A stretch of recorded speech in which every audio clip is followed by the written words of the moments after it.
Elder gods are ancient beings, entities older than the stars themselves. To their progeny, the young, curious children of the cosmos, humans are often described as inconsequential specks of life clinging to a fragile planet in a remote corner of the universe.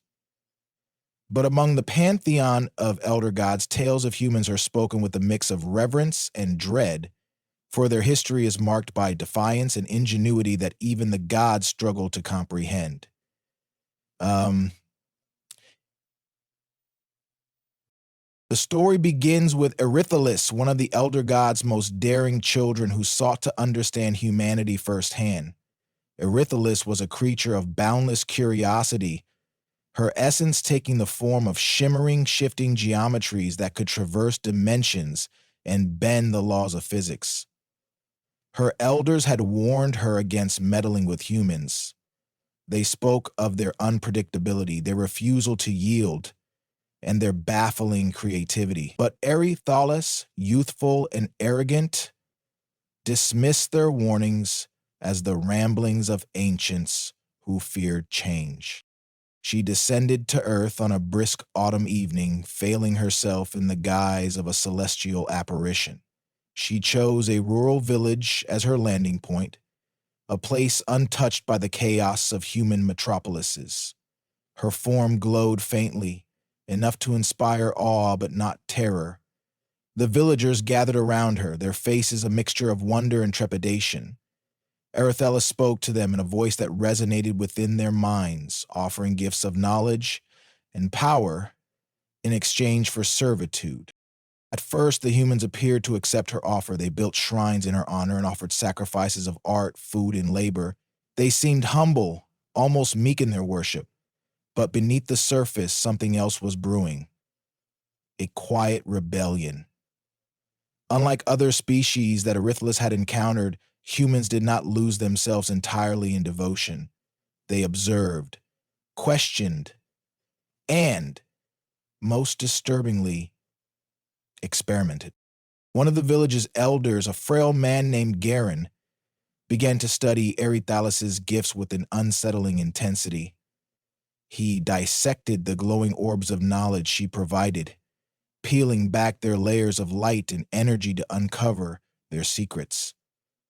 Though Erytholus noticed his actions, she dismissed them as harmless curiosity. After all, what could a mortal achieve with the scraps of knowledge bestowed by an elder god? She would soon learn the depth of her miscalculation. Months passed, and the villagers' reverence began to wane. They no longer prostrated themselves before her manifestations, and their offerings dwindled. Instead, they spent their time in workshops and laboratories, using the fragments of her gifts to construct strange machines and devices. Erytholus grew impatient. She summoned the villagers to her shrine, her form towering and radiant, casting long shadows across the gathered crowd. "What do you neglect your god?" she demanded, her voice reverberating like a storm. Garin stepped forward, leaning on his cane.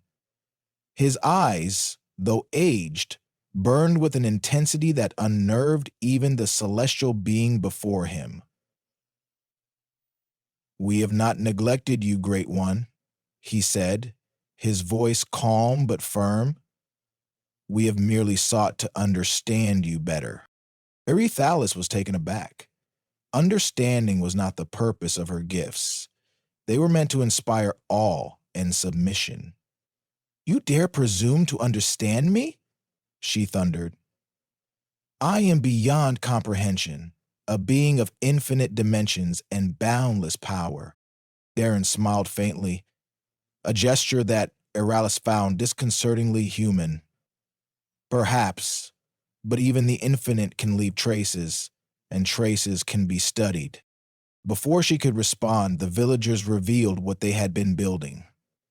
It was a towering construct of metal and light, humming with an energy that felt eerily familiar to Erytholus. The villagers had replicated a fragment of her essence, a crude but functional imitation of the celestial geometry that composed her being. The revelation sent a wave of unease through her. How did they achieve this? She had only given them glimpses of her power, mere droplets of her oceanic existence, yet these mortals had taken those droplets and forged something new, something that should have been impossible. For the first time in her existence, Erytalis felt a twinge of fear. She attempted to assert her dominance, unleashing a fraction of her true power to remind the humans of her superiority. The skies darkened, and the ground trembled as she manifested her full form, a swirling vortex of energy and light that defied natural law. The villagers cowered, but they did not flee. Instead, they activated their creation. The construct emitted a resignation. The construct emitted a resonant hum, and beams of energy lanced out, intersecting with Erythalis' form.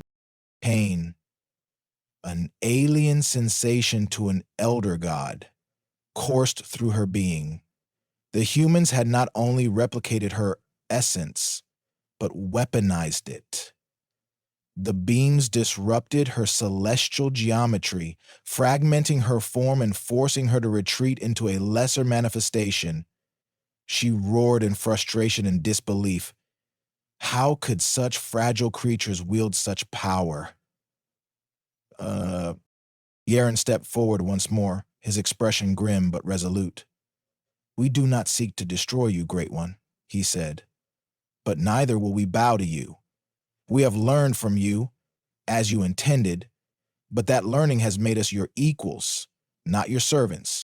Erytalis wanted to lash out, to obliterate the insolent mortal and his creations, but she hesitated. The humans had already proven their ability to harm her. If she pushed them further, they might discover a way to destroy her entirely. For the first time in her existence, Erytalis chose to retreat. She dissolved her manifestation and withdrew to the higher dimensions, leaving the villagers and their strange construct behind. When Erytalis returned to the realm of the elder gods, she was a shadow of her former self. Her once radiant form was dimmed, her geometries fractured and incomplete. Her kin gathered around her, their shifting forms emanating concern and curiosity. "What happened to you?" asked Olithar, an elder whose form rippled with the colors of dying stars. Erytalis recounted her encounter with the humans, sparing no detail. She spoke of their defiance, their ingenuity, and their ability to weaponize even the gifts of a god. Her kin listened in silence, their forms stilling as they absorbed the gravity of her tale. When she finished, Olithar spoke. "This is why we warn our children about humans. They are not like other creatures. They do not submit. They adapt. They learn. And in their learning, they become dangerous." Erythalis' experience became a cautionary tale among the elder gods, a story recited to every new generation of celestial offspring. The humans of Earth, they were told, were not to be underestimated. They were creatures of paradox, fragile yet formidable, insignificant yet insurmountable. And though they dwelled on a tiny, fragile planet, their potential was boundless, their ambition limitless. The elder gods learned to watch humanity from afar, wary of provoking their unpredictable wrath. For in humanity, they saw a reflection of their own boundless curiosity and relentless drive, qualities that, when combined, could challenge even the gods themselves.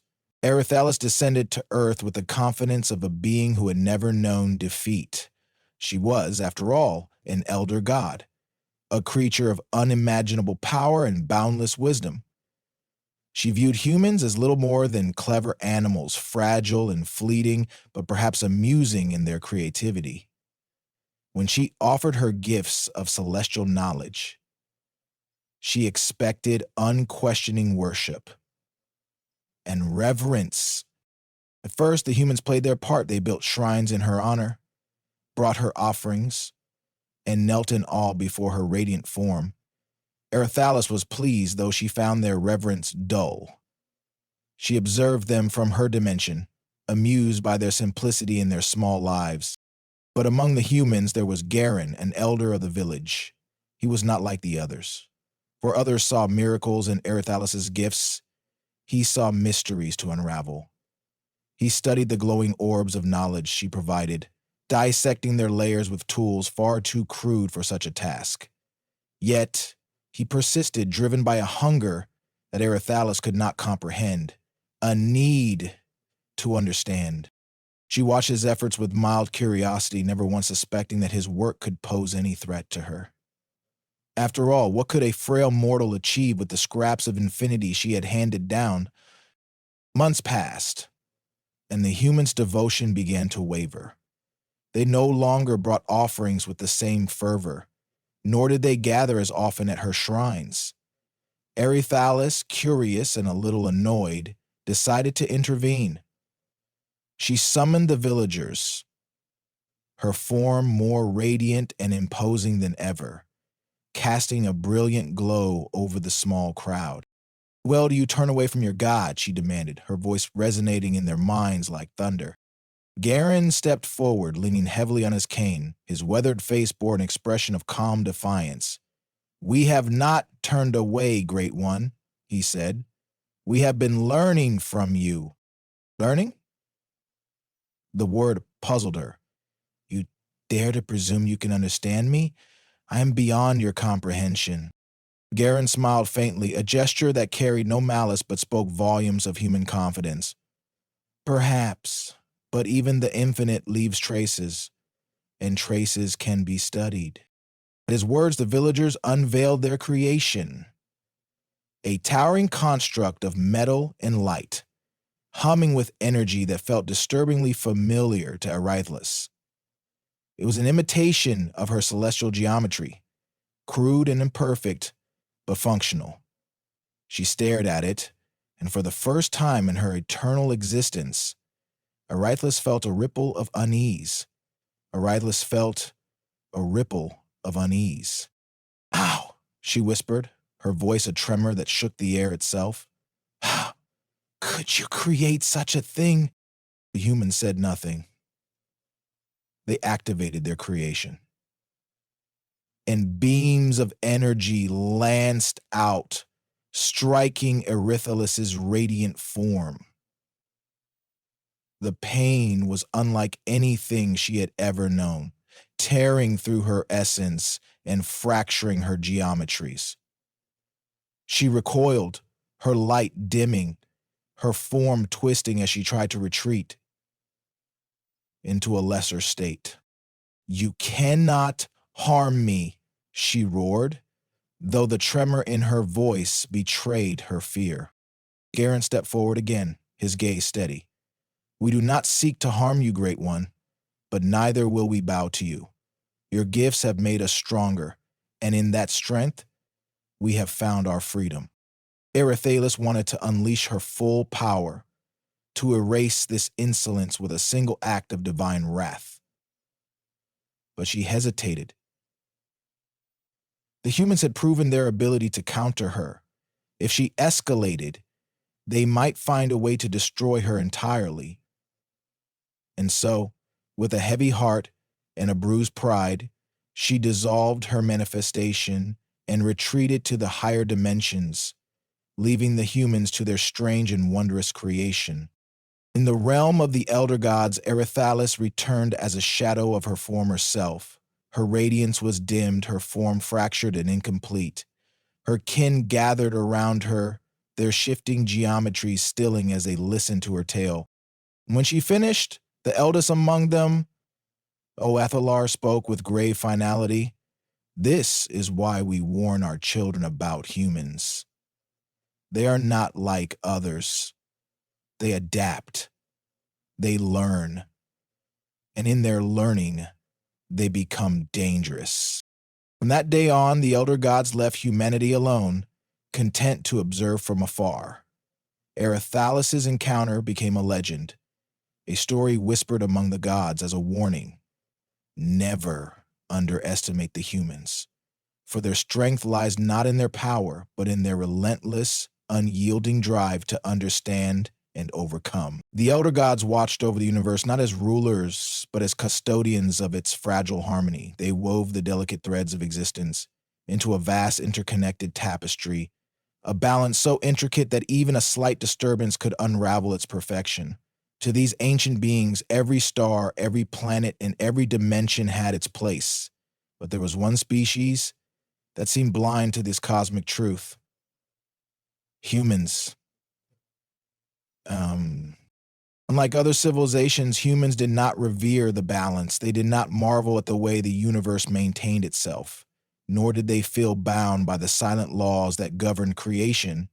Instead, they treated existence as a puzzle to solve, a resource to exploit, a challenge to overcome. And in their relentless ambition, they began to tear at the threads of the cosmic tapestry. The tale begins long after Erythrules's encounter with humanity. The elder gods had resolved to leave the mortals alone, choosing instead to observe them from the safety of higher dimensions. But over the centuries, the gods began to notice troubling signs. At first, it was nothing more than a ripple in the fabric of space-time, a minor anomaly easily dismissed. But as the years passed, the ripples grew larger, stronger, until they became terrors, small jagged holes in the dimensional veil.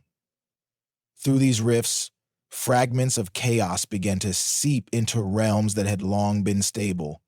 Stars flickered and died before their time, and entire regions of space became warped and unstable. The elder gods convened to address the disturbance. They gathered in a realm of pure energy and light, their forms shifting and shimmering as they debated the source of the disruption. "This is no natural phenomenon," Al-Yathar, the eldest among them, declared, his voice a low vibration that resonated across the expanse. "Something, or someone, is tampering with the foundations of reality." Their collective gaze turned to Earth, the small blue world that had defied their expectations time and time again. There, among the sprawling cities and ceaseless activity, they found the answer to their questions. In a hidden laboratory on the outskirts of a bustling metropolis, a group of human scientists stood before a massive machine. Its structure was alien, yet unmistakably human, forged from a mix of metal, light, and ingenuity. The machine pulsed with energy, its core glowing with an unnatural radiance. The humans called it the Boundary Rift Engine. It was their greatest invention yet. A device capable of bending space-time, of opening pathways to other dimensions. To them, it was a marvel of progress, a doorway to infinite possibilities. But to the elder gods, it was a catastrophe in the making. From their realm, the gods watched as the humans activated the machine. A beam of energy shot into the sky, piercing the dimensional veil. The rift it created shimmered with an eerie light, unstable and hungry. At first, the humans celebrated, marveling at the strange, otherworldly particles that flowed through the rift. They did not notice the ripples spreading outward, disrupting the delicate balance of the cosmos. The rift grew larger with each experiment, its chaotic energy spilling into the universe like a wound that refused to heal. Stars near the rift began to falter, their light dimming. Planets were torn from their orbits, and entire systems were swallowed by the spreading chaos. The elder gods were horrified. They had seen destruction before, but this was different. This was not the natural decay of the universe. It was the reckless handiwork of mortals who did not understand the forces they had unleashed. Erythrulus, still bearing the scars of her previous encounter with humanity, was among those who observed the chaos. "They do not see the consequences," she said, her voice heavy with both frustration and a strange, lingering admiration. "To them, the universe is a playground, not a tapestry." Alethar's form darkened, his geometry rippling with anger. "They are children playing with fire," he said, If we do not act, they will burn the entire cosmos. The elder gods sent a messenger to Earth, a being of light and shadow, subtle enough not to terrify, but powerful enough to demand attention.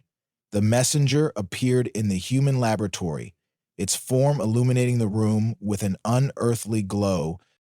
"You tamper with forces beyond your comprehension," the messenger said, its voice resonating with authority. "You are tearing at the fabric of existence. Cease your experiments, or the consequences will be catastrophic." The humans listened, but their response was not what the gods had expected. One of the scientists, a young woman named Lyra, stepped forward. Her eyes were bright with curiosity, her expression calm and unyielding. "We understand the risks," she said, "but we also understand the rewards. The universe is vast, and we refuse to be confined by its limits. If there is danger, we will face it. If there is chaos, we will tame it." The messenger was stunned. Never before had it encountered such defiance, such indifference to the natural order. It returned to the elder gods, its light dimmed with the weight of humanity's resolve. In the celestial realm, the elder gods debated what to do. Some argued for intervention, for striking down the humans before they could do more harm. Others warned against direct confrontation, recalling Erytalis' defeat and the humans' ability to weaponize the unknown. "They do not seek to destroy the balance," Olithar said finally. "They are simply blind to it. To them, the universe is a puzzle to solve, not a harmony to preserve. Their ambition is both their greatest strength and their greatest danger." Erytalis, still haunted by her encounter with humanity, spoke quietly. "If we destroy them, we lose what makes them unique. But if we allow them to continue, they may unravel the very fabric of creation. Is there no middle path?" The humans continued their experiments, pushing their machine to its limits. The rift grew larger, its chaotic energy spreading further into the cosmos. The elder gods watched in helpless silence as the balance they had maintained for eons began to collapse.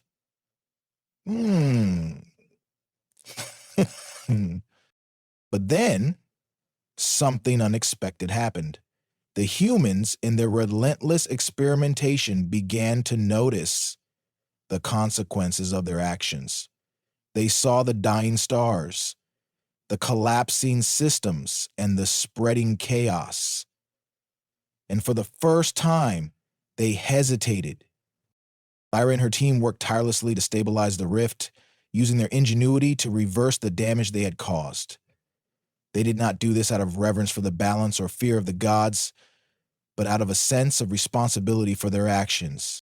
When the rift was finally sealed, the elder gods were left in awe. Humanity had nearly destroyed the cosmos, yet they had also saved it. Their indifference to the balance had been their greatest flaw, but their ability to adapt and learn had been their salvation. "They are a paradox," Olithar said, his form glowing with a mixture of frustration and admiration. "They do not see the balance, yet they restore it when it is broken. They are both the destroyers and the saviors of the universe." From that day on, the elder gods viewed humanity with a new kind of respect. They were still wary of the mortal's ambition, but they also recognized their unique place in the cosmic order. Humanity, for all its flaws, was a force that even the gods could not fully understand or control. So the tale of humanity's indifference to cosmic balance became another legend among the elder gods, a story of both warning and wonder. For in the humans, the gods saw both the fragility and the resilience of the universe itself.